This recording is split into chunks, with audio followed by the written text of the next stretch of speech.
بسم اللہ الرحمن الرحیم انا انزلناہ فی لیلۃ القدر وما ادراک ما لیلۃ القدر۔ شب قدر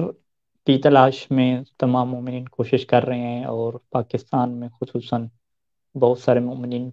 یہ چاہ رہے ہیں کہ کسی نہ کسی طریقے سے شب قدر کو حاصل کر لیں اور اس کے اندر اپنی دعائیں مانگ لیں اور اپنے اعمال کو پورا کر لیں۔ اس کی وجہ یہ ہے کہ شب قدر بہت بڑی فضیلت کی رات ہے، کہ جس کے متعلق اللہ تعالیٰ نے قرآن مجید میں یہ فرمایا کہ وما ادراک ما لیلۃ القدر، کہ تمہیں کیا پتہ کہ یہ شب قدر کیا ہے۔ یعنی آپ خود اس بات کو سوچ سکتے ہیں کہ جب اللہ تعالیٰ تمام انسانوں کے لیے یہ تعبیر استعمال کرتا ہے کہ آپ کو اس کی اہمیت کا اندازہ نہیں ہو سکتا، تو اس کا مطلب ہے کہ اس کی اہمیت بہت بڑھ کے ہے، بہت زیادہ ہے۔ اور پھر قرآن مجید نے کچھ اشارہ فرمایا اس کی اہمیت کی طرف اسی سورہ قدر میں، کہ جس میں سے 1000 مہینوں سے افضل کہا گیا، یعنی 1000 مہینوں کے برابر نہیں کہا گیا بلکہ خیر، اس سے زیادہ بہتر کہا گیا، اس سے زیادہ کہ افضل کہا گیا۔ اب وہ کتنی افضل ہے، کتنی زیادہ ہے 1000 مہینوں سے بڑھ کے؟ 1000 مہینے یعنی 83 سال اگر آپ نکالیں اس کے، 83 سال کی عبادت جو ہے وہ ایک طرف، اور ایک رات کی جو عبادت ہے وہ ایک طرف، بلکہ اس سے بھی کیا ہے افضل، 1000 مہینوں سے بھی کیا افضل اور بہتر، تو اس کی حد یقیناً کیا ہے ہم نہیں پہنچ سکتے۔ اور پھر قرآن مجید نے ایک اور بات بتی سورہ میں، کہ ایک تو 1000 مہینوں سے یہ رات افضل ہے، اور دوسرا قرآن مجید کا جو نزول ہے وہ اسی رات کے اندر ہوا ہے۔ قرآن مجید جو ہے وہ اپنے اندر جو ہے وہ دو طرح کے اپنے نزول کو بیان کرتا ہے، ایک نزول دفعی جسے ہم کہتے ہیں، اور ایک نزول تدریجی کہتے ہیں۔ نزول دفعی یعنی ایک ہی دفعہ جو ہے نا پورا قرآن سارے کا سارا جو ہے وہ کمپلیٹ وہ قلب مصطفیٰ صلی اللہ علیہ وآلہ وسلم پہ اتار دیا گیا، کہ جس کے لیے کلمہ انزلنا جو ہے وہ استعمال ہوتا ہے۔ اور جب بعد میں ارشاد ہوا کہ آپ کو مختلف مواقع پہ ہم تنزیل کریں گے، یعنی ایک ایک آیت ہم موقع مناسبت کی سے آپ کو دے لیں گے، اور آپ کیا ہے اسی کے مطابق اس کی تلاوت کریں گے، تو اس کو جو ہے وہ تنزیل کہا جاتا ہے۔ یعنی قرآن مجید نے کبھی نزلنا لفظ استعمال کیا اور کبھی انزلنا لفظ استعمال کیا۔ تو انزلنا مطلب ایک ہی دفعہ اتارنا ہے، اور نزلنا کیا مطلب سٹیپ بائی سٹیپ موقع مناسبت کے اعتبار سے ایک ایک آیت کو کیا نازل کرنا ہے۔ تو یہ شب قدر وہ رات ہے کہ جس میں قرآن کا جو پہلا نزول ہے، جسے نزول دفعی کہتے ہیں، کہ ایک ہی دفعہ میں پورے قرآن کو اتار دینا، وہ اسی رات میں کیا مکمل ہوا۔ اور پھر اس رات کی ایک عجیب اللہ تعالیٰ نے جو ہے وہ نظام رکھا ہے، کہ اس رات میں ہوتا کیا ہے، مزید بھی اسی سورہ قدر کے اندر کیا ہے ارشاد فرمایا کہ ملائکہ جو ہے وہ نازل ہوتے ہیں، اور روح کیا ہے نازل ہوتے ہیں۔ اب روح کیا ہے؟ روح سے مراد جو ہے وہ حضرت جبرائیل علیہ السلام نہیں ہے، یہ امام باقر علیہ السلام اور امام صادق کی روایات میں موجود ہے، کہ امام یہ فرماتے تھے کہ جو حضرت جبرائیل ہیں وہ تو ملائکہ میں سے ہیں۔ تو قرآن جب یہ کہہ رہا ہے کہ ملائکہ نازل ہوتے ہیں، تو وہ ملائکہ کے اندر ہی ہوتے ہیں، لیکن روح کیا ہے؟ اعظم من جبرائیل، یعنی جبرائیل علیہ السلام سے بڑھ کے بھی کوئی ایک بڑی ہستی ہے، بڑی طاقت ہے، کہ جس کے متعلق کیا ہے وہ ہم نہیں جانتے۔ اور قرآن مجید میں اس روح کا کیا ہے ملائکہ کے ساتھ ساتھ کیا ہوا ہے ذکر ہوا ہے بہت سارے دیگر آیات میں بھی۔ تو یعنی ملائکہ بھی سارے کے سارے نازل ہوتے ہیں، ان کے اندر جو ہے وہ حضرت جبرائیل بھی موجود ہوتے ہیں، اور ان کے علاوہ جو الروح ہے، جو ملائکہ سے بھی بڑھ کے ایک طاقتور اور ایک افضل اور ایک عظیم ذات ہے، وہ بھی کیا ہے نازل ہوتی ہے۔ یہ سارے کے سارے جو ہے وہ نازل ہوتے ہیں، اور اللہ کو جو ہے وہ امر لے کر کیا ہوتے ہیں حاضر ہوتے ہیں۔ تنزل الملائکۃ والروح فیہا باذن ربہم من کل امر، یہ جو ہے وہ ہر قسم کا جو ہے وہ امر لے کر آتے ہیں۔ یہ جو لفظ امر ہے، ایک تو ہم یہ سمجھتے ہیں امر کا یہ مطلب کیا ہے حکم دینا، یہ جو امر حکم کے معنی میں ہوتا ہے، اس کی جمع کیا آتی ہے؟ اوامر آتی ہے۔ ہم یعنی یہ پڑھتے ہیں ابتدائی کتابوں میں کہ جی مولا کے اوامر کی آپ اطاعت کریں۔ امر، اوامر یعنی جو وہ حکم دے گا، جو وہ ارشاد کرے گا۔ دوسرا امر کیا ہوتا ہے؟ جس کی جمع امور آتی ہے۔ امور کیا مطلب؟ معاملات، کہ آپ کے کیا امور چل رہے ہیں، آپ کے کیا معاملات چل رہے ہیں۔ تو یہاں جو امر آیا نا من کل امر، یہ بمعنی کیا ہے؟ معاملہ کیا ہے؟ بمعنی شأن کے، جسے عربی میں ہم کہتے ہیں کہ کوئی بھی کام، کوئی بھی معاملہ،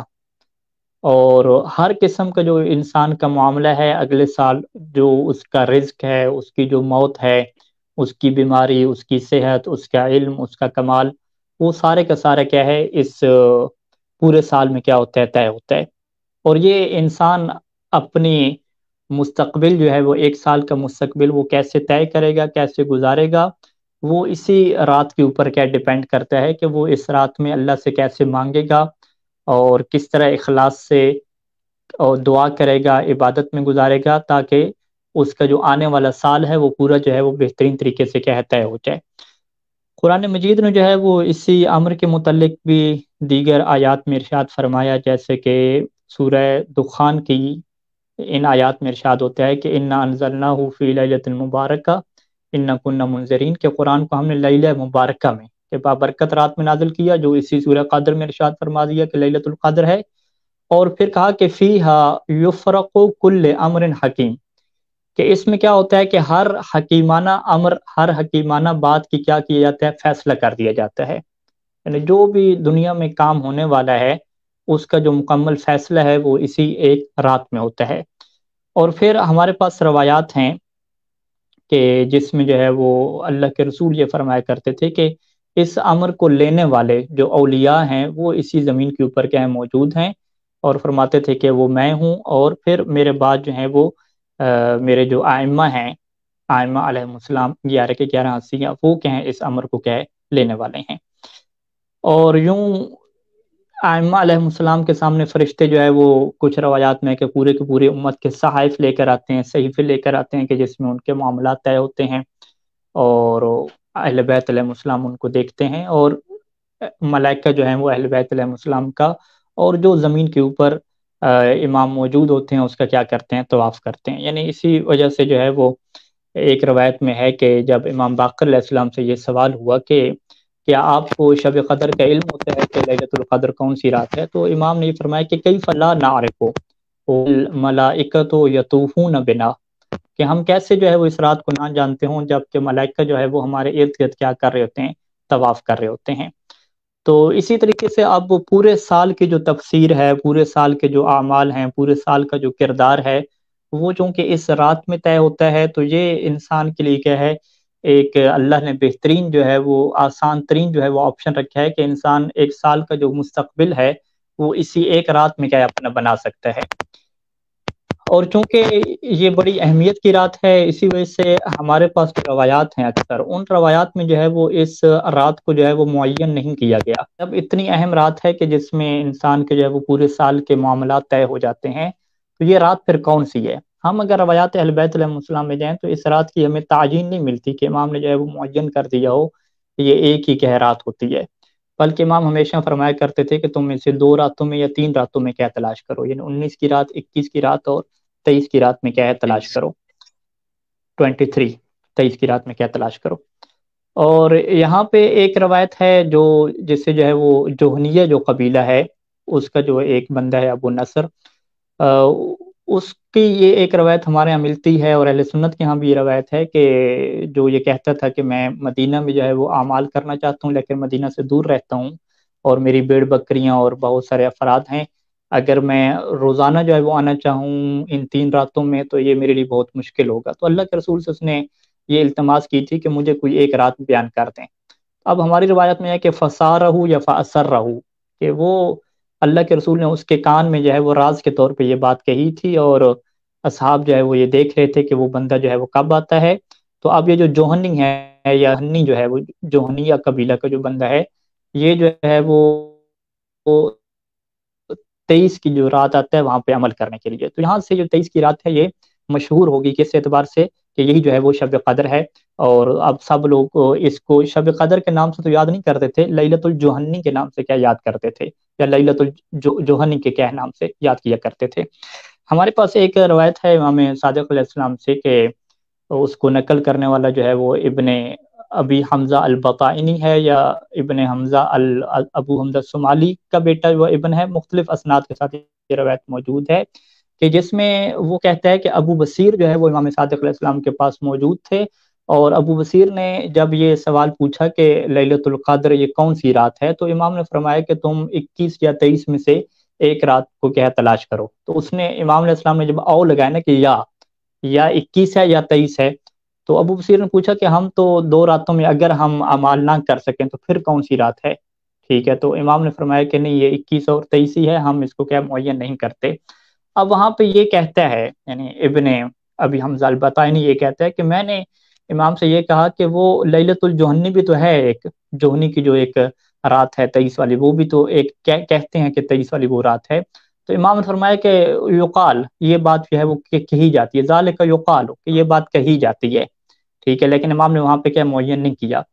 اچھا، پھر اس نے دوبارہ کہا کہ بھئی اب ہمارے یہاں صورتحال یہ ہوتی ہے کہ ہم بعض اوقات اپنے ہاں چاند دیکھتے ہیں، اور پھر دوسرے علاقے سے کوئی بندہ آتا ہے اور وہ ہمیں کہتا ہے کہ جی ہم نے چاند نہیں دیکھا، یوں چاند کے اوپر ہمارا اختلاف ہو جاتا ہے، تو پھر ہم کون سی رات کریں؟ یعنی اس کی بھی مکمل یہ کوشش ہے کہ امام علیہ السلام جو ہے وہ اس رات کو کیا کریں، مکمل کریں. تو امام نے وہاں پہ ایک جواب دیا کہ ما ایسرا، ما ایسر اربع لیال، کہ کتنی ہی یہ آسان جو ہے وہ 4 راتیں ہیں کہ تم چاروں راتوں میں اعمال کرو، اور وہ اپنی امیدیں حاصل کر لو کہ جو تمہاری امیدیں اس رات سے کیا جڑی ہوتی ہیں. یعنی جب ابو بصیر نے پہلے مرلے پہ یہ سوال پوچھا تھا کہ ہم دونوں راتوں میں اعمال نہیں کر سکتے، تو بھی امام نے یہی جواب دیا تھا کہ ہم معین نہیں کرتے، اور امام نے کہا تھا کہ یہ کتنا آسان ہے کہ تم 2 راتوں میں اعمال کرو، 2 راتوں میں اعمال کرو، اور پورے سال کا جو تمہارا رزق ہے، پورے سال کی جو تمہاری عمر ہے، پورے سال کے جو تمہارے معاملات ہیں وہ طے ہو جائیں، تو یہ تو بہت آسان کام ہے. جب اس نے دوبارہ راوی نے یہ پوچھا کہ بھئی ہمارے ہاں چاند کا مسئلہ مشکوک ہو گیا، تو اب تو آپ معین کر دیں کون سی رات ہے، پھر امام نے یہی جواب دیا کہ یہ 4 راتیں تم احتیاطاً کر لو، کہ تمہارے یہاں چلیں چاند ثابت ہے تو یہ 2 راتیں ہو جائیں گی، انہوں نے چاند نہیں دیکھا تو 2 مزید اس کے اوپر تم ایڈ کر لو، احتیاط کے طور پہ 4 راتیں تم عمل کر لو. جب تم 4 راتیں عمل کر رہے ہو تو یہ 4 راتیں عمل کرنا بھی بہت آسان ہے. ما ایسر ہے، یہ کتنی آسان ہے 4 راتوں میں عمل کرنا، اور اس عمل کے نتیجے میں کیا ہے، پورے سال کی تم کیا ہے برکات حاصل کر لیتے ہو، اور پورے سال کا جو تمہارا مستقبل ہے وہ انہی 4 راتوں کو حصوں میں حاصل ہو جاتا ہے. تو یہ کیا بہت آسان ہے. یعنی اہل بیت علیہ السلام نے ہمیشہ جو ہے وہ اپنے چاہنے والوں کو اس بات کے اوپر ابھارا ہے کہ تم اپنے پورے سال کی فکر کرو، اپنے معاملات کی فکر کرو، ان راتوں میں دعا، مناجات اور عبادت کو کبھی کیا ترک نہ کرو، بلکہ مسلسل کیا دعا میں مشغول رہو. اور جان بوجھ کے جو ہے وہ خود جانتے تھے کہ کون سی ليلۃ القدر ہے، لیکن اس کے باوجود جان بوجھ کر اپنے چاہنے والوں کے لیے ایک رات کو کیا معین نہیں فرمایا، بلکہ مسلسل کیا انہیں حکم دیتے رہے کہ تم نے کیا تلاش کرنا ہے. اس کی یہی وجہ ہو سکتی ہے کہ چاند کے اختلاف کی وجہ سے، دیگر اختلاف کی وجہ سے، زمین کے حصوں کے اختلاف کی وجہ سے، کہ انسان جو ہے وہ جب ہر طاق رات میں، ہر وتر میں کیا ہے عبادت کرے گا، بلکہ کچھ روایات میں ہے کہ آخری پورے عشرے میں کیا عبادت کرو، تو وہ کہیں نہ کہیں کیا ہے اپنی شب قدر کو حاصل کر لے گا، اور اسی برکت سے پھر اس کے سارے معاملات کیا ہیں، آگے کے آگے جو زندگی اس کی ہے وہ سمر جائے گی، اور مزید کیا اس کے معاملات حل ہو جائیں گے. خداوند کریم سے دعا کرتے ہیں کہ خدا ہم سب کو جو ہے وہ لیلۃ القدر نصیب فرمائے، اور اس رات میں ہمیں اس بات کی توفیق دے کہ ہم عبادات کو انجام دے سکیں، اور اپنی زندگی کو اس طریقے سے بہتر بنا سکیں کہ دنیا اور آخرت میں ہماری زندگی بہتری کی طرف چلی جائے.